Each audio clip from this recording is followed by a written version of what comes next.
Beef വിഭവങ്ങളില്ലാത്ത തീന്മേശ അമേരിക്കക്കാർക്ക് ആലോചിക്കാനാകില്ല.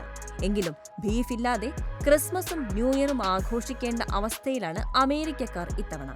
വില കുത്തനെ ഉയരുന്നതിനാൽ beef വിഭവങ്ങൾക്ക് താങ്ങാനാകാത്ത ചെലവാണ് സാധാരണ അമേരിക്കൻ കുടുംബത്തിന് വരുത്തുന്നത്. ട്രംപിന്റെ കനത്ത ഇറക്കുമതി തീരുവകൾ ഭക്ഷ്യോൽപ്പന്നങ്ങൾക്കാകെ വില വർദ്ധിച്ചതിനു പുറമെ വിവിധ സർക്കാർ വകുപ്പുകൾ അടച്ചിട്ടതിനെ തുടർന്നുണ്ടായ സാമ്പത്തിക പ്രതിസന്ധിയും അമേരിക്കക്കാരുടെ നിത്യജീവിതം ദുസ്സഹമാക്കിയിട്ടുണ്ട്. പ്രതിവർഷം ആളോഹരി അമേരിക്കക്കാരൻ ഏകദേശം 29 കിലോയോളം ബീഫ് അകത്താക്കുന്നു എന്നാണ് അമേരിക്കൻ അഗ്രികൾച്ചർ ഡിപ്പാർട്ട്മെന്റിന്റെ കണക്കുകൾ വ്യക്തമാക്കുന്നത്. ഇനി ആ ആഘോഷത്തിന്റെ ചെലവ് നോക്കിയാൽ ക്രിസ്മസ് പുതുവർഷ ആഘോഷങ്ങളുടെ വേളയായ ഡിസംബർ മാസത്തിലാണ് ബീഫ് വിഭവങ്ങളോട് ഏറ്റവും പ്രിയമേറുന്നത്. പ്രത്യേകിച്ച് ക്രിസ്മസ് പുതുവത്സര രാവുകളിൽ ബീഫ് വിഭവങ്ങളില്ലാതെ ഒരു ആഘോഷമേ അമേരിക്കക്കാർക്കില്ല.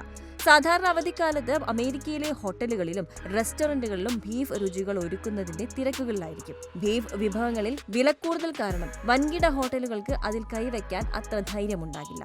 ഈ വർഷം 15% വിലക്കയറ്റമാണ് ബീഫിന് അമേരിക്കയിൽ ഉണ്ടായിട്ടുള്ളത്. അടുത്തെങ്ങും വില കുറയാനുള്ള ലക്ഷണങ്ങൾ കാണുന്നുമില്ല. 1 കിലോ സാധാ ബീഫിന് കിലോയ്ക്ക് 1000 രൂപയിലേറെ വിലയുണ്ട്. അമേരിക്കക്കാരുടെ ഏറ്റവും പ്രിയങ്കരമായ ബീഫ് റിബിന് 1 കിലോയ്ക്ക് $60 മുതൽ $80 വില. അതായത് 5400 രൂപ മുതൽ 7200 രൂപ വരെ നൽകണം ബീഫിന് എന്നർത്ഥം.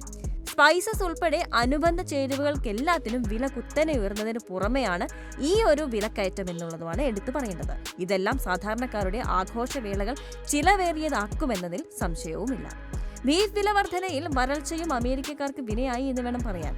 അമേരിക്കൻ സർക്കാരിന്റെ ഔദ്യോഗിക സൈറ്റിലെ വിവരമനുസരിച്ച് വീട്ടിൽ തയ്യാറാക്കുന്ന വിഭവങ്ങളുടെ വില 2024 ഓഗസ്റ്റിനെ അപേക്ഷിച്ച് ഇക്കഴിഞ്ഞ ഓഗസ്റ്റിൽ 2.7% ഉയർന്നിട്ടുണ്ട്.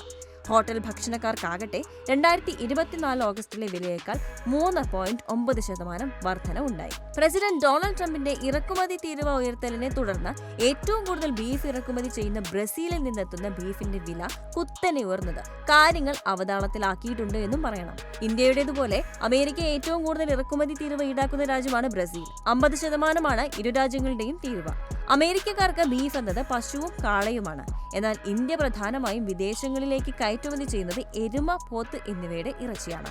ഇതിനു പുറമെ അമേരിക്കയിൽ കന്നുകാലികളെ വളർത്തുന്ന മേഖലയിൽ ഉണ്ടായ വരൾച്ച കഴിഞ്ഞ 75 വർഷത്തിനിടയിലെ ഉൽപാദന ഇടിവിലേക്ക് നയിച്ചത് വിലക്കയറ്റത്തിന് ആക്കം കൂട്ടി. ആവശ്യത്തിന് ബീഫ് കിട്ടാനില്ലാതായതും ചെലവേറിയതും കാരണം പല വൻകിട മീറ്റ് പ്രോസസിംഗ് പ്ലാന്റുകളും പൂട്ടുകയോ ജീവനക്കാരെ പിരിച്ചുവിടുകയോ ചെയ്തിട്ടുമുണ്ട്.